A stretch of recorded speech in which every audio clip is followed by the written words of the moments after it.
G'day legends, welcome back to Roadside presented by Zwift. Big episode coming up for you guys today. We've got some new news with Sam Welsford. Is he about to be locked in for 2026 on a new team?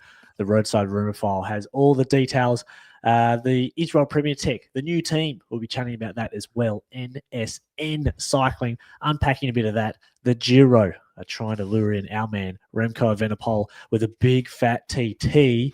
And the Tour of Bright over on the east coast of Australia, packing heat with their start line, Tommy. We've got a lot to discuss, and that's Sam news off the top. I feel like it's been bubbling for a while. Yeah, it certainly does, doesn't it? The West Australian coming off 3 World Tour wins. Obviously, they came pretty early at the start of this year.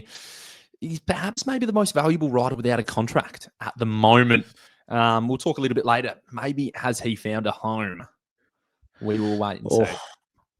And fitting for our platform, mate, just to really give everybody we've been following this very closely. He wasn't even on, remember we had the special photo we shared of him on the Pinarello bike when it was looking like he was going to those stinking Ineos Grenadiers.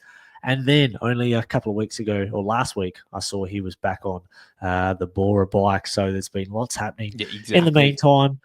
So probably we will be sharing straight in his inbox after seeing you promoting it on the pod. He's probably the comms officer, Steph, great operator. He's probably called up Sam, has been, excuse me, Mr. Welsford, you're still on contract. There's a lot going on. Now, off-season ramble, of course, we're on the off-season of cycling, so a little bit of a catch-up for what you've been doing over the last fortnight, Tommy, since our last episode, mate. What's been happening with you? Oh, mate. What do you mean, mate? It feels like the summer of cycling's finally kicked off in Perth. All the bunches absolutely raring to go. A little bit of racing, some bucks planning. I'm in wedding season. What racing? You've been doing no racing. Yeah, well, I can't. There was one crit that I did race. I did the road race a while ago. I'll tell you what I am actually hanging out for. January the 1st, I can race Masters as a turning into the same age. So you and I, mate, we can roll down to Masters, and I can race B-grade Masters alongside you, and we can have a little bit of fun. So I'm looking forward to that. That's actually keeping me hanging on. The cricket, you were at the cricket as well. I saw you on the other side of the stadium, just disgracing yourself in the nosebleeds. I was in the Bank West stand, just minding my own business. What are you talking about, mate? With you. What are you talking? I was in 303, mate, hospitality. Hey, we had a function at the cricket day one. All you losers that booked day 3 tickets, day one, and we had a function that started at 7:30 in the morning. And I'm telling you, free piss for 2 hours. And I thought we'd rock up at 7:30 and get stuck in, and we might be maybe one of 10 or 15 diehards ready to sink in. Nah, this place was packed. 150 Poms and about 2 Australians putting the reveille down at the Elizabeth Quay to the Sword. So it was a big day, but that's also I backed it up. 7:30.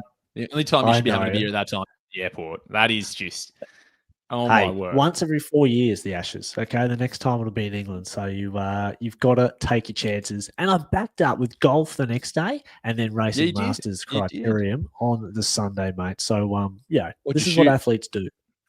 You get under 120. Yeah, mate, 105 on a 129 slope. That's a tough course, mate, for someone who plays once a month. But anyway, we've got a big summer coming up, Tommy, by the way. We've got a big summer. We put out a little post for some summer sponsorships that we had available for our Road Nats and our Tour Down Under packages that are coming up. And the response has been really good. We've got a couple jumping on board, so we're looking forward to sharing those partners with you guys across the summer for our Road Nights and TDU coverage, Tommy. But we do have one more slot. We'd love to see that filled, wouldn't we? We could have a couple more, couldn't we, mate? We could just load them up across the whole summer. I won't say no, but no, it is good. We've got a big summer plan, don't we? Obviously, TDU. I'm very excited for TDU this year. More so than last year, more so than any year I've been going. I'm very excited. Maybe it's just we know what's happening with nationals now here in Perth. We're just a little bit more, moving the pieces around the chessboard. So, yeah, bring it on. It's going to be good. Bring it on indeed. Now, don't forget to follow us as well for all of that coverage across the summer. Hit the buttons on your podcast players to ensure that we're coming up every single fortnight. And of course, during those periods, we'll be daily at those races. And follow us on Instagram as well. That's our main messaging tool to all of our listeners. Let's get into this episode, Tommy. We've got to spread the roadside rumour file and drop some hot news about Sam and everything else in cycling. This is Roadside, presented by Zwift. So, Tommy, the FE Sports Roadside News. This is the hottest cycling news outlet there is, and we've got some big news to start off with on our list. Sam Welsford, is he going to Jayco? Is this deal done? Tell us more, mate. Yes, mate. We are the Roadside FE Roadside News. We all know it's better than the West Australian, the back page, although today was very good. Yes, my understanding with the Sam Welsford situation, it's been going on for quite a while, hasn't it? I believe there's going to be a decision made whether he's going to Jayco or not this week.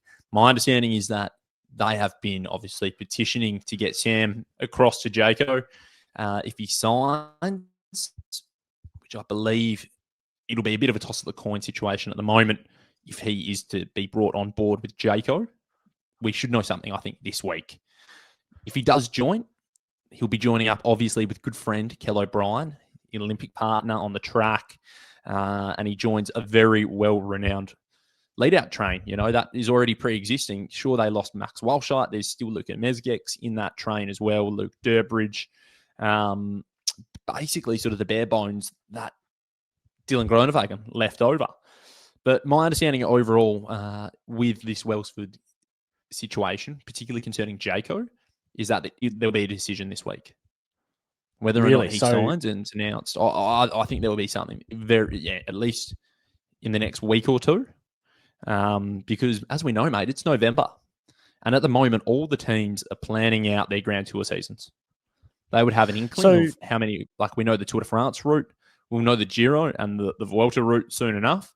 But those riders, particularly a rider like Sam, who needs to know if he's racing summer or not, he needs to have a team and he needs to have a plan sorted really quickly. So he's gonna find out. Your mail is that Sam is going to find out whether he is in the team or he's not. Coming in the next week or so. She's saying that is the go. On his decision. Yeah. So the Jayco management, they're obviously hitting the boardrooms right now. They're probably discussing this or across the week. They're going to make the decision. So, I would have thought it's what would be the considerations here? Do we have the budget? Maybe they're asking for more budget because, of course, you take him if you're in Jayco's position. They've got next to no one on the sprinting front. They said they're going to be tackling points across the next World Tour cycle. And outside of, Ben O'Connor and, of course, our man Plappy, their point scorers are on the limited front. So maybe this is them asking Jerry Ryan, can we get the money required to sign Sam? Yeah, it could very well be the question that they're sort of waiting on at the moment. It is an interesting one though, isn't it, mate? Like they signed Pascal Ackermann, German sprinter, comes across from Israel. He was there for a couple of years. You send him to sort of the pro races and he accrues points. That's what he's been brought on for. And the team's been pretty open. With Dylan Groenewegen leaving, the team went after Olaf Kooi. Kooi, the Dutch sprinter, he was at Visma. He, massive name. Went to Decathlon on big money. They've paid a huge amount of money for him. The question was put by a few journalists, I believe Dan Benson as well, to, Jayco, and they was sort of saying, hey, look, who are you going to land? And this was pre-Ackermann. And they said, we're not going to pay overs for a sprinter. We're in the first year of a 3-year cycle. In the UCI relegation, we don't want to pay overs. We want to go after UCI points. We're going to change the way we race a little bit. Ackermann, in my opinion, was a savvy signing. That would be bolstered, though. And it's rough for Ackermann as well, though, to be honest. You go to Jayco thinking you're going to become the number one sprinter, and you're going to have all the goodies there. And now if Sam does come along, Sam, who I believe would be about 4 or 5 years younger, maybe 4, possibly a bit more brighter upside as well, if he can just get to those end of the races. Sam can give you World Tour points if you give him the structure. So it's a fascinating one, and I'm really curious to see, as well, what pre-agreement Sam had with another team. if there was a lot of talk that he had something lined up with Ineos, as you were well and truly aware of, and whether or not the financials of that come into his contract with another team. We will see. We will see. I'm sure more will come out about that, but no doubt about it. We're going to find out about Sam Welsford this week. You can take that to the bank, the Roadside rumour file. Of course, we've got the inside word on all things cycling. So very interesting. And I think, I wonder, Tour Down Under would be very interested to know where Sam is riding, because he is the big poster boy. He's the billboard on all the big signage around the great race in Adelaide. So they don't want to use one with him on the wrong team. No, and that's another thing as well. Stuart O'Grady, race director, he'd be, I think, right at the top of Sam's inbox being like, mate, are you coming to TDU? Sam would be like, I'm coming, Stewie. I don't know who's paying for my flight to get there. That's right, mate. It just shows how dynamic and how multifaceted this whole deal is. It's not just Sam's career; it's Jayco's World Tour ambitions, and it's also the biggest race in Australia. Their marketing opportunities as well. But keep tabs on that and make sure you follow along. Israel Premier Tech. Geez, I tell you what, they're gone, Tommy, because they have been replaced. Sylvan Adams, the owner, the billionaire from that team, who was really the Israeli, I guess you could say, he was that Israeli voice behind the team and the presence there. He sold the license of the team, completely packed up shop. Gone. The license has been bought by a NSN company. It's called Never Say Never. They are a global investment platform, which are a Spanish company, but they have they're going to change the license of the World Tour team to a Swiss license, I understand. So, it's a massive change, and it's just sort of come out of nowhere, hasn't it? It really came from nowhere. Tell you, this has been very good. Okay, so how often do we see, EF, maybe the recent example a couple of years ago, couldn't find a sponsor, Waters, he's banging the drums. He's probably going up and down the East Coast and West Coast of America, meeting in boardrooms. So the general manager at Israel, they've done a great job, haven't they? They lost Premier Tech. They've lost Factor, which is another massive thing as well, losing Factor, who's been a partner with them and has really helped develop Factor themselves. And the news on the ground is that Scott is going to step in with Factor and replace them. Is starting to become a little bit more solid. I even saw Dan Benson, he reported and said that the mechanics are actually, all the bikes have actually arrived on site in the team's sort of headquarters, which is just based out of Girona. So they're actually building up the bikes. I think they've got a bit of a camp on. They've got a camp for the team on now. They do. Yeah. Yep, they absolutely do. So, it's a good call. It's a savvy signing. You lose your two title sponsors. You lose your billionaire backer who, in all honesty, Sylvan Adams built that team. He built that team all those years ago. And it started obviously as a pro Conti, he pumped the money, like obviously has, who he is and, the conflicts of interest. He got the Giro to start in Israel. Like that guy, he actually did a crazy amount of work there, and he got Chris Froome that $3 million Euro payday to start and eventually win that Giro. It's interesting the team having an early pre-season camp. That is obviously so they can get their whole roster in their new kit, get the photos that they'll need for all their media, their websites, their social media as well, because you can see the social media page is being created. You can go and follow it. I think they've just taken over the Premier Tech one. So that they're going to need to explain to the riders as well, hey, this is us. These are the bosses. This is what our business stands for. This is what we want the team to look like. So that'll all be happening right now. Nervous times.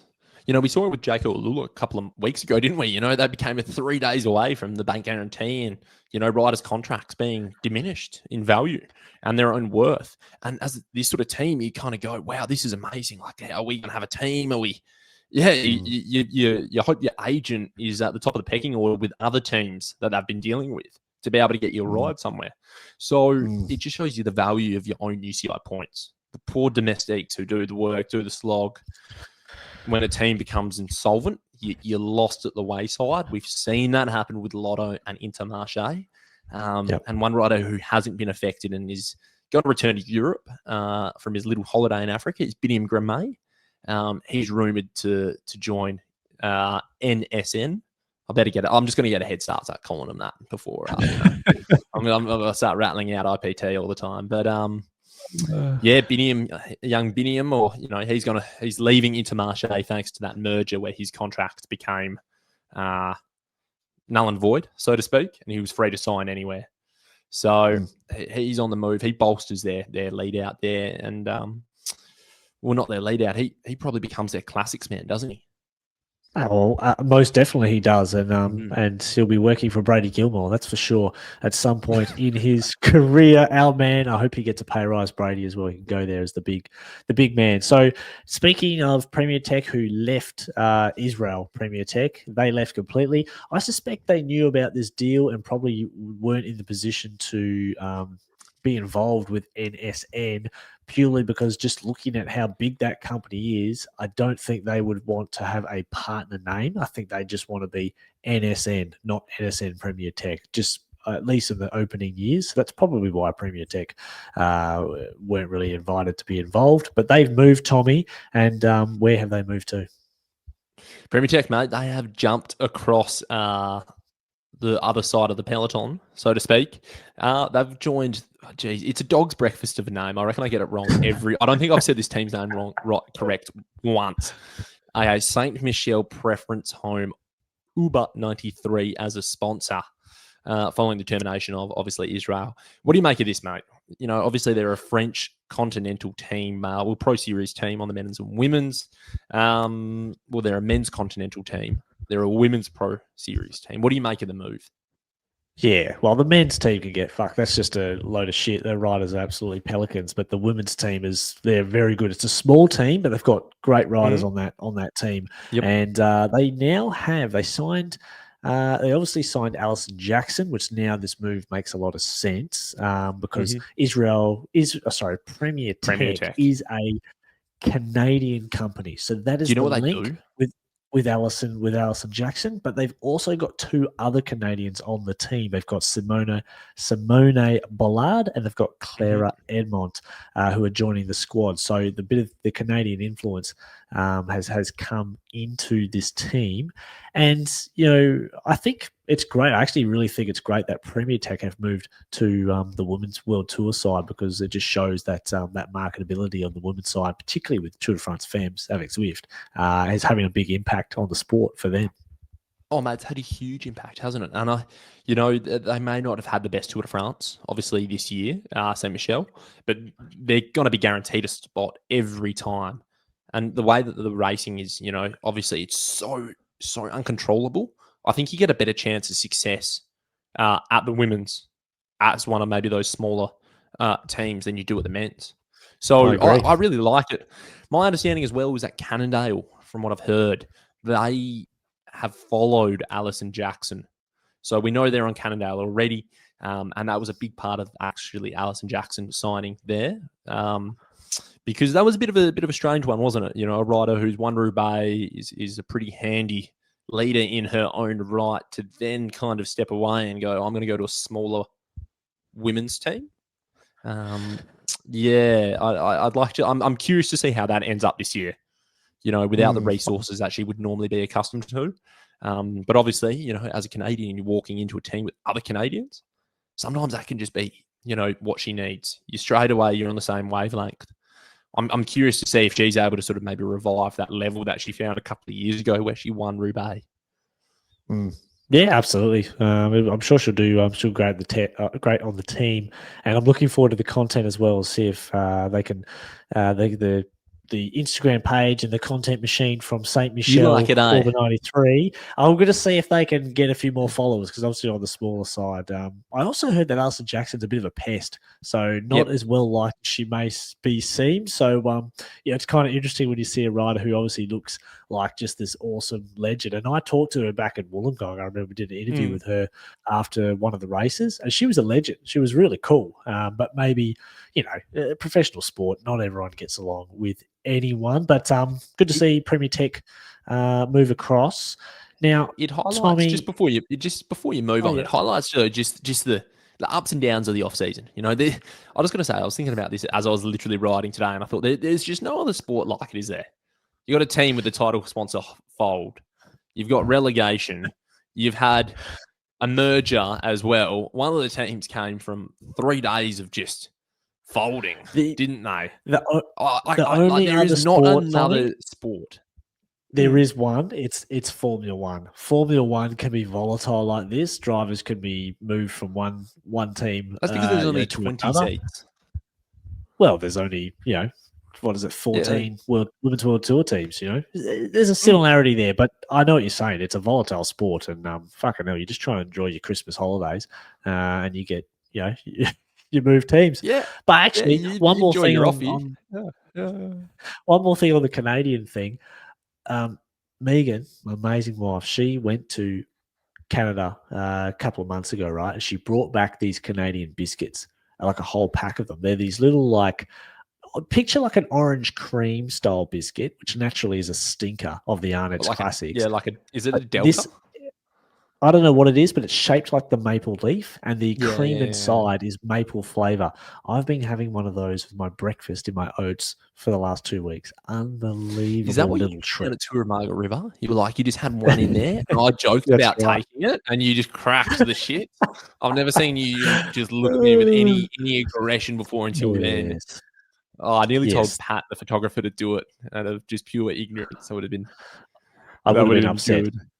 Now, Canary Islands. The Canary Islands, which we all know where that is in the yes, I was about to say, where are the Canaries? Yeah, near the boot of Italy.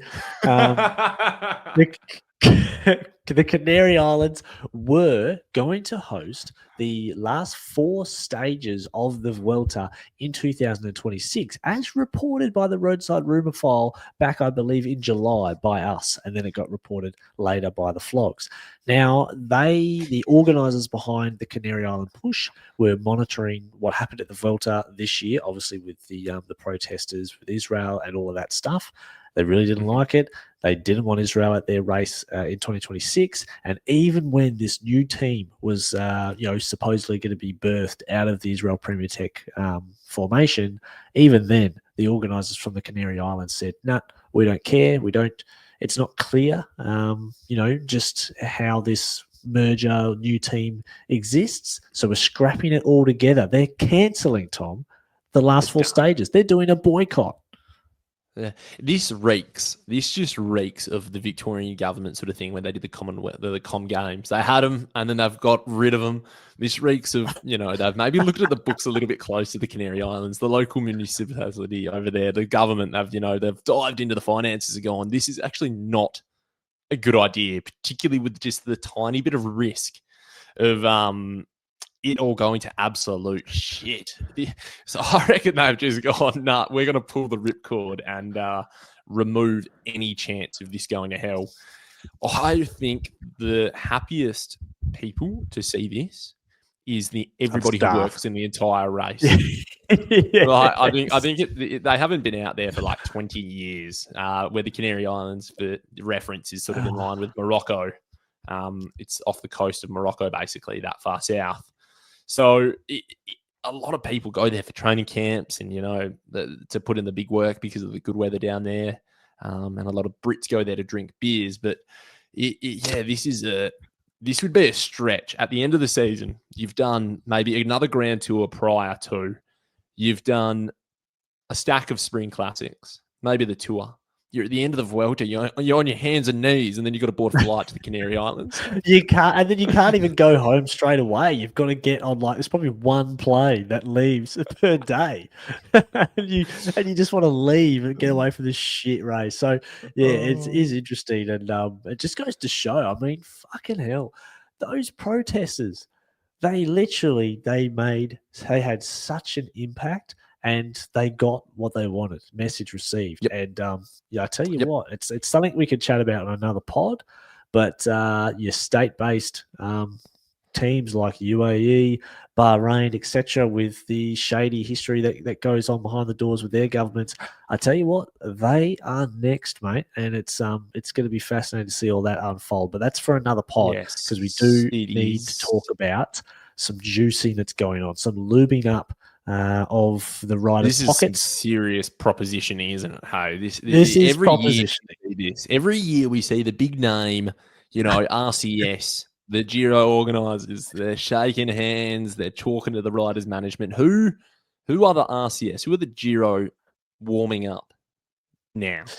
So the Giro, they want Remco at their race in 2026, and they are dangling a 40-kilometer individual time trial stage over Remco's head, saying, plus, of course, a big balloon payment, come to our race, because they know they're not going to get pogged. They must know in advance. There's probably still a chance that that Vingegaard goes. And what a Giro it would be if we got a Remco versus Vingegaard with a 40k TT in that race. That would be very, very good.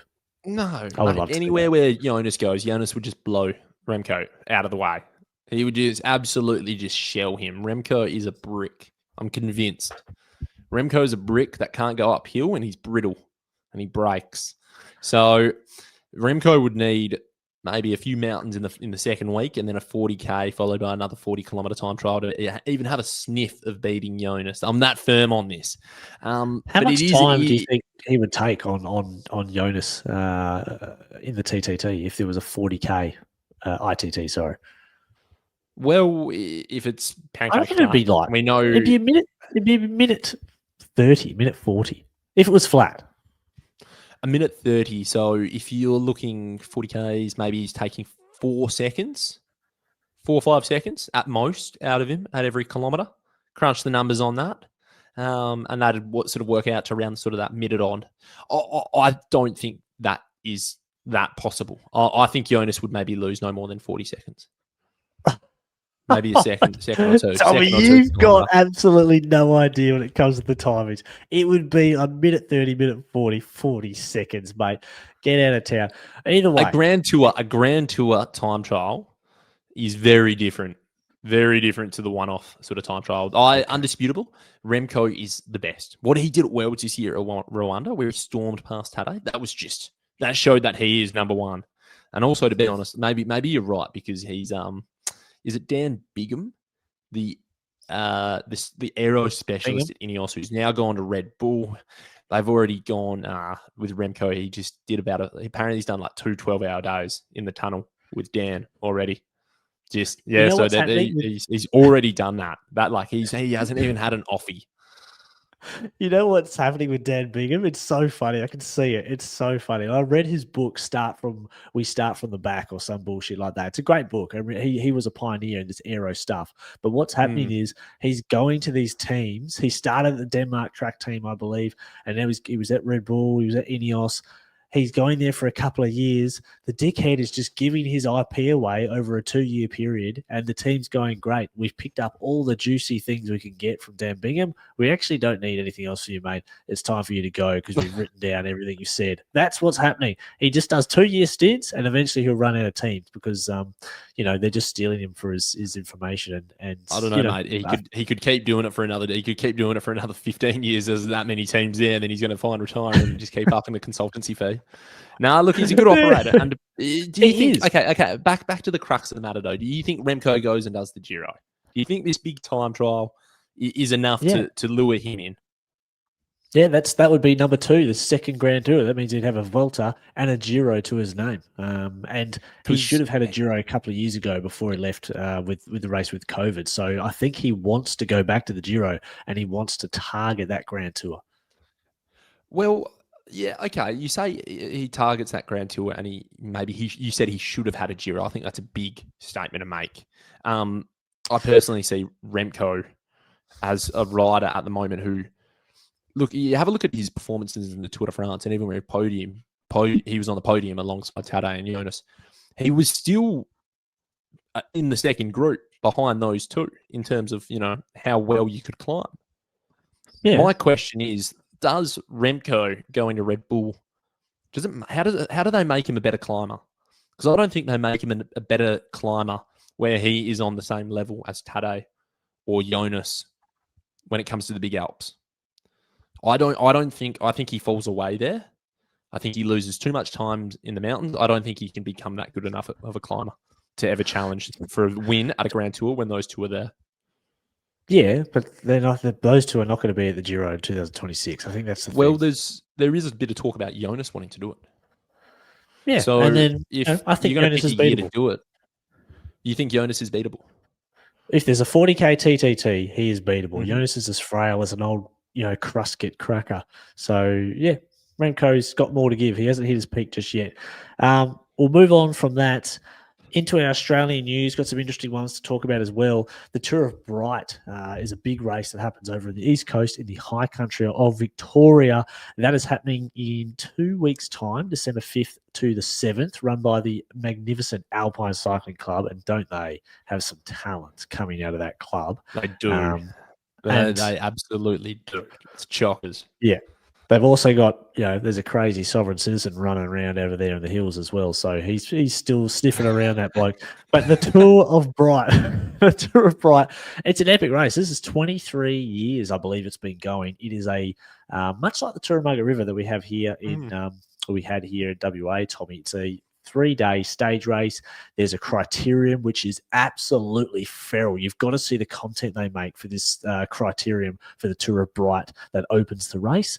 Then they have a road race stage. They have an individual time trial, and they also have the famous Mount Buffalo Road hilltop finish stage to complete the stage race. And how about this for a start list? Some of the big names, Yeah, of for a local hackathon. Yeah, like for a local hackathon, they've got all the big A graders. So all the best A grades on the men's and women's, they're there. You got your Sophie Mars, you got your Ali Andersons, you got all the big hoo-has riding there. You've got you've got your Ethers, you've got all the hitters, right? But the World Tour front, we've got Luke Plapp, of course. He's always there. You've got Oscar Onley is also lining up. Brody Chapman is lining up. Neve Bradbury is soon to be over the line, I'm told. And Kel O'Brien is also going to be there. So how about that? In little old Bright, the high country, that is some start list. Does that mean Ali Wollaston would probably be on the start line, given that Kel's there? She has to go back home. She was there for a local race, a little handicap a couple of weeks ago, but she does have to go home. So I think she has to go back to her hometown. So she's not there. But what a lineup! That is stacked. And if you're wondering how Onley gets there, you can understand the Australians. There's links everywhere. But Onley, what's the Brit doing? He is dating young Lily Pollock, I believe it is. I think that's the connection there. They're racing as well. So there you go. I'll leave you to the gossip column. As long as he's on the start line, got a number in his back, I'll talk about him. You can handle the gossip column, mate. I hope I didn't say the wrong rider and suddenly I've just created... you have. If you have, that would make it. You would be copying it at TDU then. Oh, my word. I had the man on the phone. I had the man in the goss on the phone feeding me the information today on the car ride home from work. So we put in all the work, but Tour of Bright looks good. And make sure you follow their Facebook page because they do... Facebook. Their Instagram page. They put up some wicked content. Yeah, Alpine Cycling Club. We should get up there and race this one there, mate. Or work it. Either way, get us there. I was almost there for the 20th year, but I think COVID sort of got in the way of that. But speaking of home racing, WA, Western Australia, it's just been announced by the WA government that we will have a dedicated inner city, so within like 3 kilometres of our city here in Perth, a dedicated criterium track right next to our amazing Optus Stadium in 2027. It was announced, Tommy, this new site, which is called Perth Park, and you might have seen a lot of the news around it because there's a very political thing at the moment. There'll be a motorplex there as well, but we will get, as cycling in WA, 2 criterium circuits for us to use on close roads, which is just massive for us in WA. Wasn't this has just become a political football at the moment? If you got your head under the rock and all you care about is Travis Head belting hundreds, then you wouldn't have known about this. But this has become hot property. So, I saw the ABC report came through. The state government had an independent financial advisor look at, the viability of the return and how much money it was going to bring in. It was going to bring in X amount of money. The Environmental Protection Agency, they looked at this and they didn't want to touch it. They just said, "Oh no, we're not about that at the moment. No, that's a terrible idea in our books." And then the local council of Burswood, that is around the corner from New Orleans, That's my council, actually. It's Vic Park. Yep. So the local council despise it. They don't want it. And then the actual cost of how much it was going to build, the state government went away and they've come up with the same number that they initially came up with after revising plans.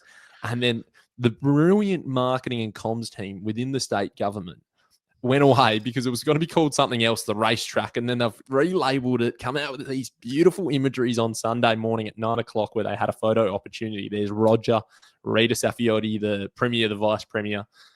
There, they brought in Durbo. They had Mackenzie Coupland, who's stepping up to the World Tour team. Westside were there. Freeberg was there as well. So they had Lounsey there as well. The Craig Lowndes, that's it. Triple Eight. Yep. So they went absolutely all in to make this the biggest spectacle they could to get the Perth track across. Now, if you're that desperate to try and publicise it, I smell a rat, mate. Mate, it's fantastic. Don't forget about there's a lot of most of the people listening here don't live in WA, so they're not going to understand that. But it's bloody good. Think about the stadium. The stadium's been fantastic. This will be fantastic for us. And I'll tell you now that I've been involved with the discussions around the early stages of this whole thing. It's been a 3-year plan, and it all started with Jai Hindley winning the Giro.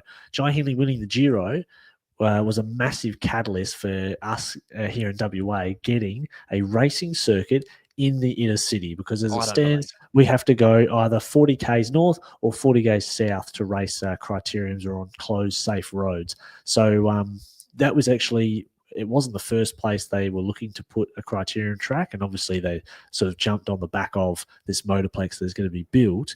But it's been a long road, and Jai Hindley and the Midland Cycling Club have actually been big drivers in getting this over the line. So, we here in WA, we're losing our one circuit we can race on, which is close to the city. It's actually at the Perth airport, believe it or not. We race on this this defensive driving track, which is fantastic, but at the end of the year, the airport are extending their runway, and it actually means that the driving centre has to be removed. So we won't have anywhere to race in the city on a Tuesday night. So 2027, Tommy, we'll have a brand new circuit. We'll have 2 tracks, mate, and you will be fucking loving it, mate. You will be all over it, licking your lips, cashing your checks, and chucking your Pirelli tyres on.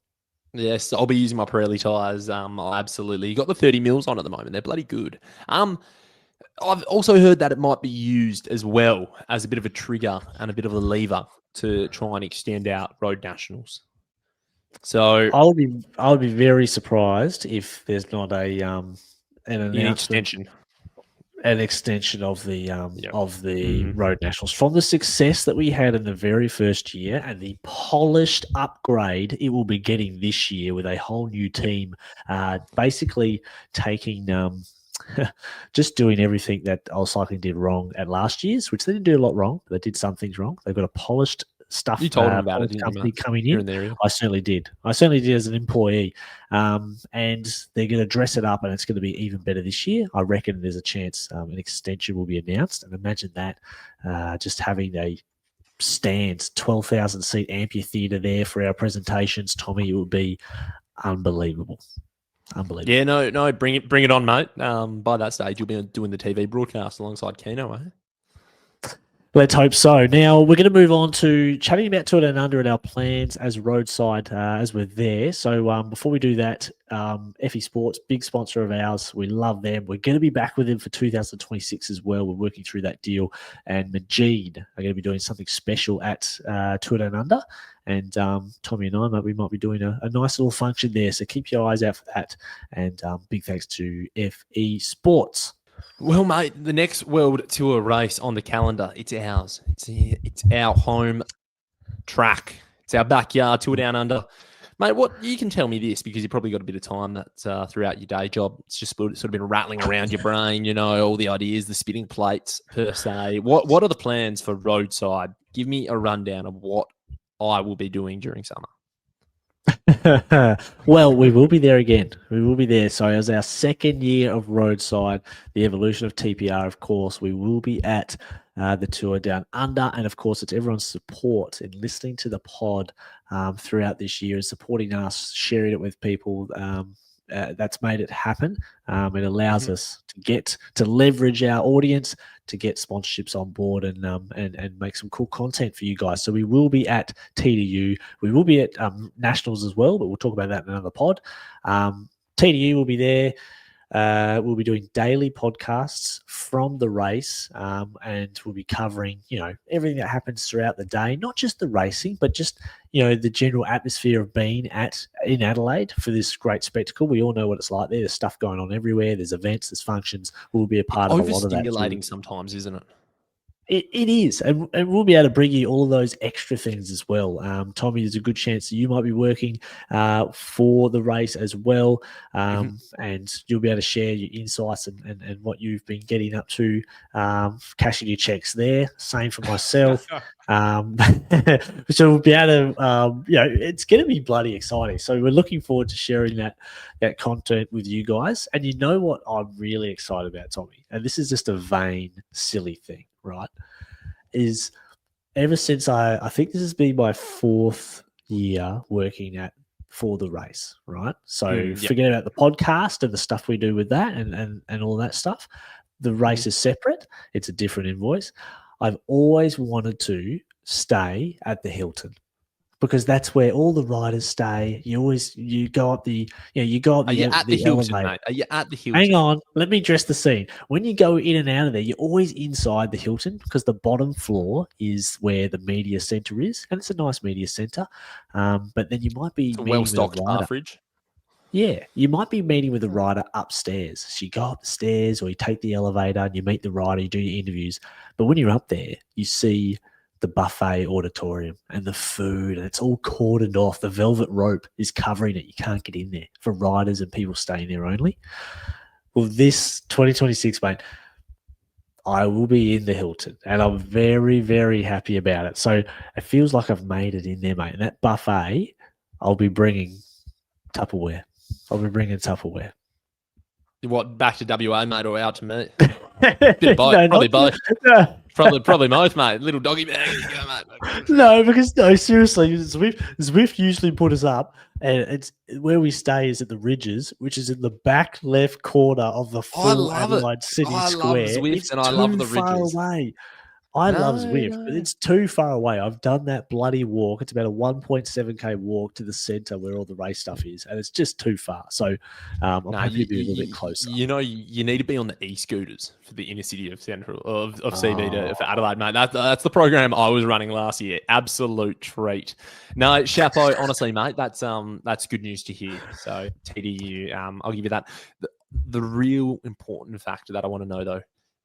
At the end of Tour Down Under, every year they have a dinner on the Sunday night. When everything wraps up, they have this event dinner, all the riders, all the staff. It's a big party. Do you have a ticket to that? I fucking better have a ticket to that. Sure. I thought I had a ticket for the last 3 years, and I have not. I've been spinning it. So hopefully this year, and I'll wear a body cam. And I'll put it on YouTube. Very funny. Now, while we're there as well, we're going to be doing an event with Pinarello, who are a new partner of FE Sports or distributor of FE's, whatever.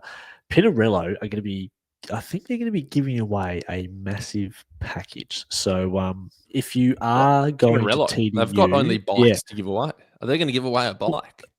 If you are going to TDU, make sure you go to the Pinarello stand that will be there. That's all I will say.